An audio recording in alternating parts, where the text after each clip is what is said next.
Hey kids, we are going to read Whale Song Chapter 7 together. 2 days passed by without any repercussions from Annie. Throughout the week, I kept my mother's advice close to heart, trying to find a way to forgive the girl. But forgiveness didn't come easily to me. I eventually gave up my ideas of revenge when I noticed that even Annie's friends were ostracizing her. I figured that was punishment enough. When she showed up at school on Wednesday with a black eye, I almost felt sorry for her. She told Mrs. Higginson that she'd been hit by a ball at the park. Goldie and I suspected that she'd run into someone's fist. Wishful thinking on our part. That night, my father bounded into the house. He had a huge smile on his face. Guess what? Jeff Boyd, the research coordinator, just announced that the new schooner, complete with the best echolocation equipment, will be arriving tomorrow. He pulled my mother close and grinned like a circus clown. Will you get to drive it? I asked, bouncing on my chair. He chuckled. No, there'll be a real skipper doing the driving. My job is to monitor the electronic sound equipment. I'll be out in the schooner for the next 2 months. His eyes gleamed suddenly. Sarah, do you think your class would be interested in a field trip aboard the Finland Fancy on Friday? Really? You'll take us all out? In my imagination, I was already on the boat. My mother smiled. That's a wonderful idea, Jack. There was such excitement in the air that he picked my mother off the ground and spun her around in his arms. She laughed breathlessly and batted at him with both hands. Jack, she shrieked, put me down. His eyes held a wicked twinkle. And what if I don't? You're making me dizzy, she warned. He set her down and she stumbled against the table. See, she chastised him, if I walk into a wall, it's your fault. I forgot all about my mother's clumsiness as we celebrated the arrival of the schooner and my father's new job. My parents' happiness was infectious. We rode a wave of joy that night, and all my problems seemed to have disappeared. But even I should have known that things would change. After all good things must come to an end. On Friday morning, I bolted out of bed, dressed hurriedly, and raced downstairs. I couldn't shut up about the field trip that my father had arranged with the principal and Mrs. Higginson. I was set for 10 that morning. Finland Fancy field trip, I announced. My mother grinned. Fun and fabulous Finland Fancy field trip. I sang that phrase repeatedly, fascinated by the tongue twister effect. I think my parents were relieved when I headed to school. After a boring lecture on boat safety, Mrs. Higginson corralled us toward the bus and we piled in, chattering in youthful anticipation. We endured a bumpy ride to the harbor and then raced down to the dock where the Finland Fancy was anchored. My gaze swept across the names on the boats. Where is it? Goldie's smile dropped. Over there. As soon as I saw the boat, my heart immediately sank. The research schooner was in rough shape. Its neglected hull was a battered white and needed painting. The trim was pine green and the cedar deck was weathered and uneven. I thought you said the Finland Fancy was new, I complained as my father helped me onto the boat. Well, it's new for us. It just needs some sprucing up, maybe some fresh paint. Or a sledgehammer, I mumbled without missing a beat. He laughed. Come on, she's not that bad. And she's fast. I wasn't impressed. I had spent the last few days telling everyone how great the boat was going to be and that it had come all the way from Finland and that it was new. Hope this thing doesn't sink, I said dryly. Me too, the skipper said behind me. Skip, as he was known, was a weathered-faced, jovial seaman with snow-white hair and a bushy beard. Because he puffed on a sweet-smelling tobacco pipe, I wanted to call him Captain Highliner, after the frozen fish my mother liked to buy. But I never worked up enough nerve. Welcome aboard, he said. I'm your skipper for today's adventure, aboard the Titanic. He grinned at me. I mean, the Finland Fancy. Nervous laughter trickled from my classmates while I suspiciously eyed the boat. Goldie elbowed me. I hope we don't hit an iceberg. Or an ice cube, I muttered. Mrs. Higginson seemed a little green at the gills, as my father put it later. She gingerly gathered the folds of her denim skirt and stepped onto the 20-foot research schooner. The kids in my class filed on board behind her. Some appeared quite nervous, but they were all impressed by the boat, and by my father. Skip directed us to the deck chair and beach seats, and Goldie and I were just settling down beside each other when Bobby, who was sitting across from us, snorted loudly. Geez, would you look at Annie, he said. Heads swiveled in unison, and we all gaped as Annie awkwardly climbed aboard the schooner. All eyes were drawn to her left arm, and there was a collective gasp of shock. Annie had a broken arm, and it was wrapped in a cast and sling. Mrs. Higginson rushed to her side. What happened, dear? Annie shrugged. I fell off my bike. Goldie and I watched in disbelief as our teacher fussed over and pampered my arch enemy. Annie sat down on a deck chair and let out a soft whimper. The sound sent Mrs. Higginson scurrying for a pillow. Think she's faking? I asked Goldie. Nah, the cast is real. I don't think she fell off her bike. I think she got into a fight. Goldie snickered. I wondered what the other guy looks like. I couldn't resist a grin until I glanced at Annie and caught her eye. She looked away too quickly, and I knew that something wasn't right. Oh, guys, I lost my spot. Oh, here we go. The schooner pulled away from the harbor, and I quickly forgot all about her. Holding onto the rail, I stood beside my best friend and watched the houses grow smaller. The ocean became more restless, and the farther out we went, and the schooner bobbed up and down in rhythm. Rays of light bounced off the metal equipment of the sun, and as the sun beamed across the deck. Some of my classmates had never seen the ocean in such a way. Many had never even been on a boat. I thought that was odd, considering they lived on an island surrounded by water. Okay, class, Mrs. Higginson called. Move a bit closer to Professor Richardson. Does anyone know what this is? My father asked. He held up a small black object. It had a long cord that was attached to a forbidding piece of equipment with various colored knobs. A microphone, Adam answered promptly. My father nodded. But this is a special microphone. It's designed to go underwater to pick up sounds that sea creatures make. Can we hear them? Goldie asked. Once we're out far enough, you can listen with a pair of headphones. That's what I do when I don't want any distractions. Or I can turn up the volume and we can all listen at the same time. He pointed to a large black knob. He spent the next half hour answering numerous questions, especially from the boys in my class. Adam appeared very interested in my father's work. He was glued to his side for the entire day. I think that was one of the happiest days for my father. His work captured all of our hearts that afternoon, and he handled a barrage of questions that kept all of us kids in line. I was so proud to be his daughter. When Skip shut off the engines, all we heard was the sound of waves rippling against the boat. Before us, the ocean was endless, and its beauty and power captured us. The water is calmer out here, my father said. In a few minutes, we'll drop the microphone overboard. Okay, water break, because I'm struggling here.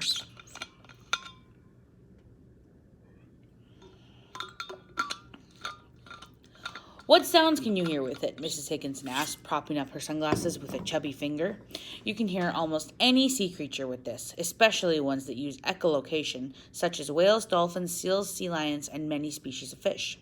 He reached over the side, unhooked the microphone, and tossed it out into the ocean. Then he cranked up the volume and motioned us to wait. Minutes went by. Nothing. Not a sound. Then we heard a soft chirping noise. What's that? Adam asked. Fish, my father said, smiling. Halibut. While we listened and waited, I stared out over the sea. Foamy waves dotted the horizon, and pieces of deadwood floated around us. I sighed impatiently. Excuse me. I want to see killer whales. Goldie nodded, her eyes searching the surface of the water. I knew that she was looking for telltale evidence of a whale pod, or maybe her brother. I don't see anything, she said, disappointed. My father sat next to the equipment, made some adjustments, and listened with the headphones. Minutes later, he grinned, yanked off the headphones, and handed them to the nearest child. Adam Reed, of course. Adam's eyes lit up, and I wondered what he was listening to that had him smiling so much. As soon as he removed his headphones, my father unplugged them and cranked up the speaker so we could all hear the strange sounds coming from below. I shut my eyes and listened. Something made a rapid clicking noise. Then I heard an eerie, forlorn wail. It reminded me of a baby crying for its mother. I heard it again, and a shiver tingled up and down my spine. After a moment, I opened my eyes and looked at Goldie. Her face was beaming. That's a killer whale, my father said. In fact, it's a pod, a family. They're coming closer. The clicking sounds grew more agitated, like hundreds of agitated voices, and I held my breath in anticipation, my eyes glued to the water. Keep a lookout, my father warned, throwing me a quick wink.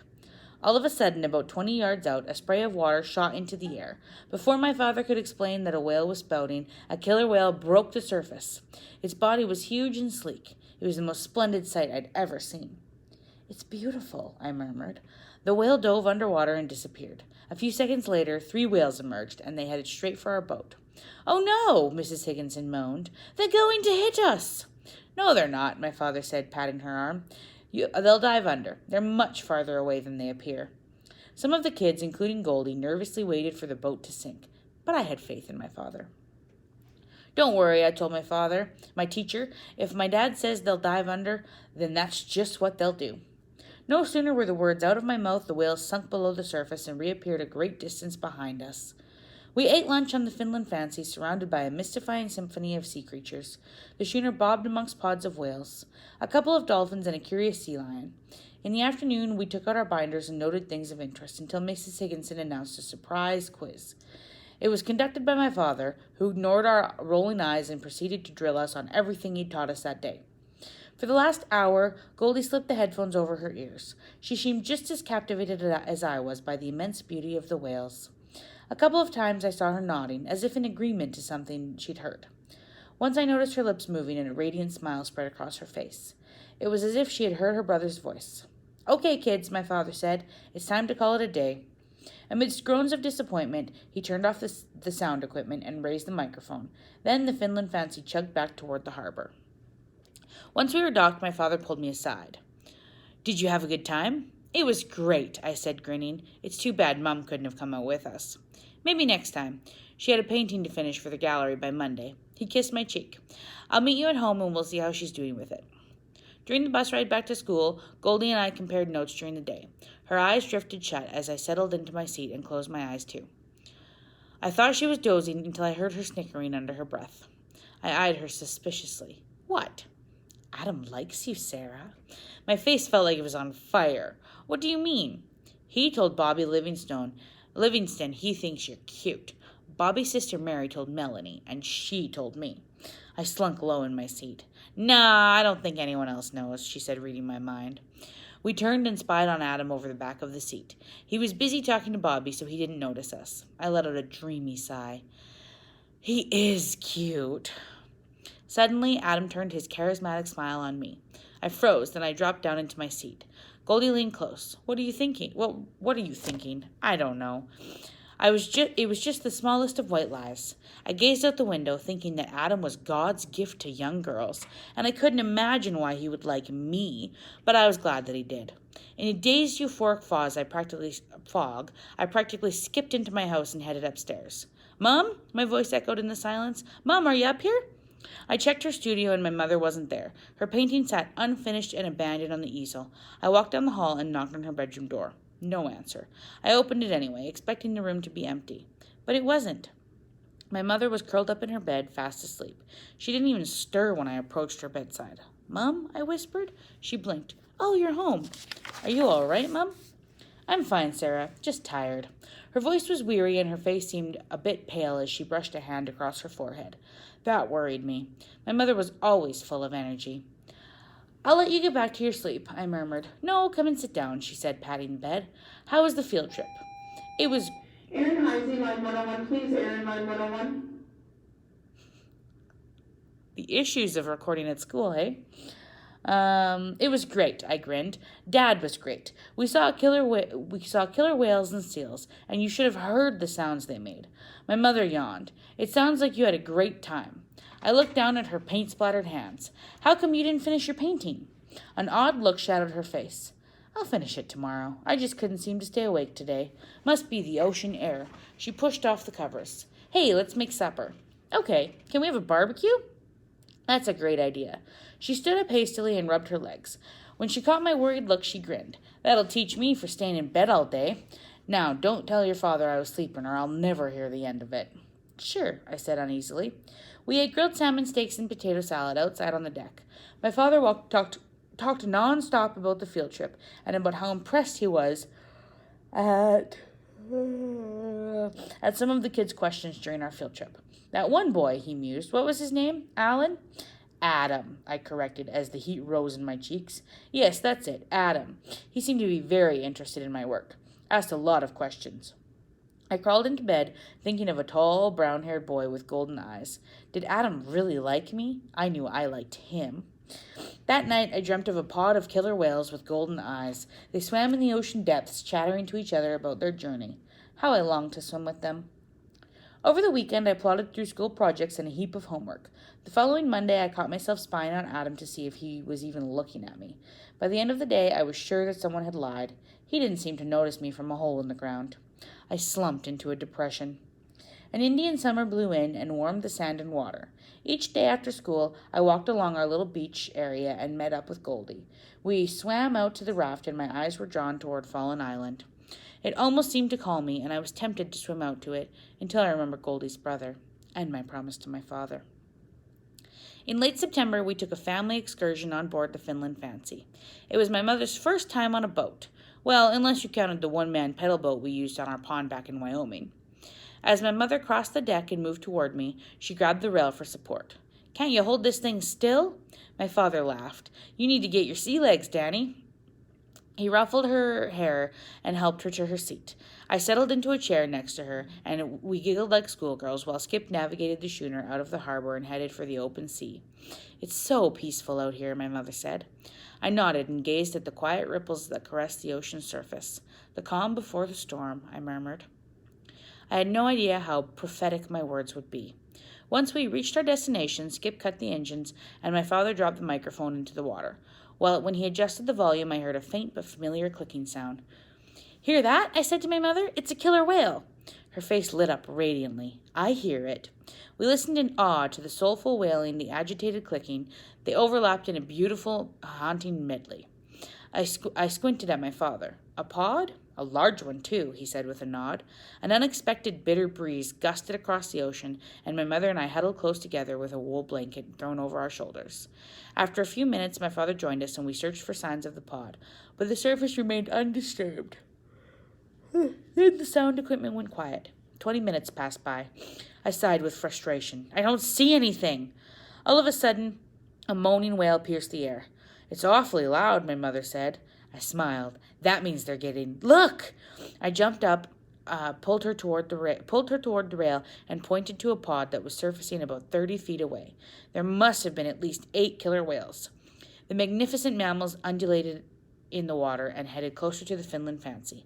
I glanced at my mother. She was just as awestruck as I'd been on the field trip. Without warning, one of the whales leapt into the air and a huge wave crashed into the side of the boat.